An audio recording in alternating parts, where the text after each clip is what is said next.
Assalamualaikum warahmatullahi wabarakatuh. Perkenalkan, saya Selvi Aulia Rahmah dengan NIM 8583071146.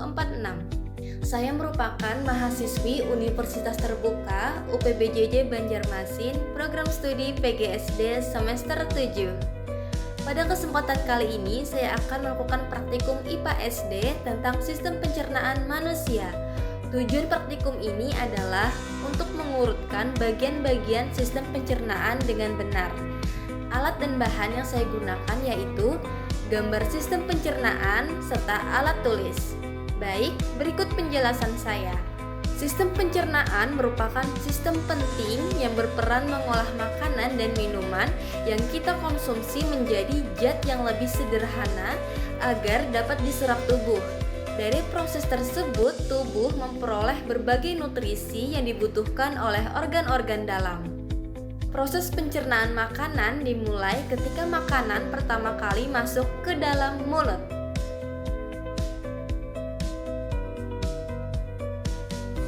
Nah, disinilah makanan mengalami pencernaan awal. Gigi bekerja mengunyah dan memotong makanan menjadi bagian yang lebih kecil, sementara lidah membantu mengaduk dan mencampurkannya dengan air liur. Air liur ini mengandung enzim yang mulai menguraikan karbohidrat. Kombinasi gerakan gigi, lidah, dan air liur menjadikan makanan lebih lembut dan mudah ditelan. Setelah itu, makanan bergerak masuk ke kerongkongan.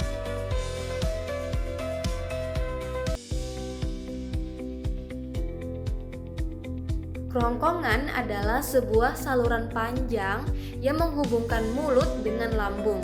Di dalam kerongkongan, makanan tidak dicerna, tetapi hanya didorong turun melalui gerakan otot yang berirama yang disebut gerak peristaltik. Gerakan ini memastikan makanan mengalir lancar menuju lambung, meskipun posisi tubuh kita sedang berdiri, duduk, atau berbaring. Selanjutnya adalah lambung.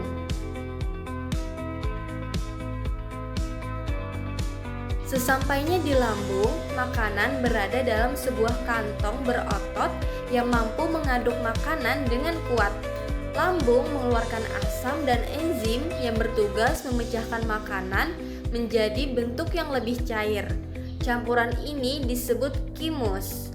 Asam lambung juga berfungsi membunuh bakteri atau mikroorganisme berbahaya yang mungkin ikut terbawa bersama makanan. Proses pengadukan dan penguraian ini membuat makanan siap diproses lebih lanjut. Selanjutnya yaitu usus halus.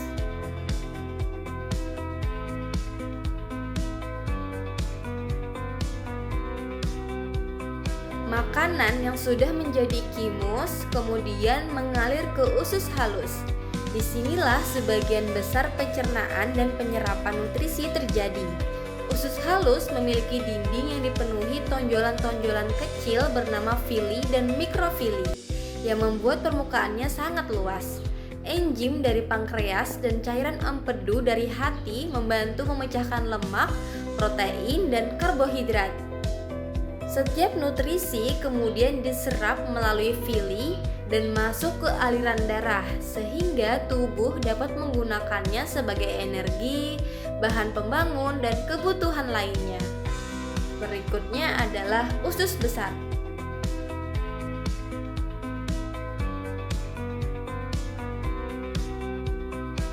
Sisa makanan yang tidak dapat diserap tubuh akan diteruskan menuju usus besar. Di dalam usus besar, proses yang terjadi lebih sederhana, tetapi tetap penting. Usus besar menyerap air dan garam mineral dari sisa makanan yang masih tersisa. Semakin banyak air yang diserap, semakin padat sisa makanan tersebut, hingga berubah menjadi fases. Di usus besar juga hidup berbagai bakteri baik yang membantu proses pembusukan sisa makanan dan menjaga kesehatan sistem pencernaan. Yang terakhir adalah rektum. Ketika fases mulai terbentuk dengan sempurna, sisa tersebut bergerak menuju rektum, yaitu bagian akhir dari sistem pencernaan sebelum anus. Rektum berfungsi sebagai tempat penyimpanan sementara. Saat rektum penuh, saraf akan mengirimkan sinyal kepada otot tubuh bahwa sudah waktunya untuk buang air besar. Fases kemudian akan dikeluarkan melalui anus pada waktu yang tepat. Dari praktikum ini dapat disimpulkan bahwa organ pencernaan tersusun mulai dari mulut, kerongkongan, lambung, usus halus, usus besar, dan akhirnya anus.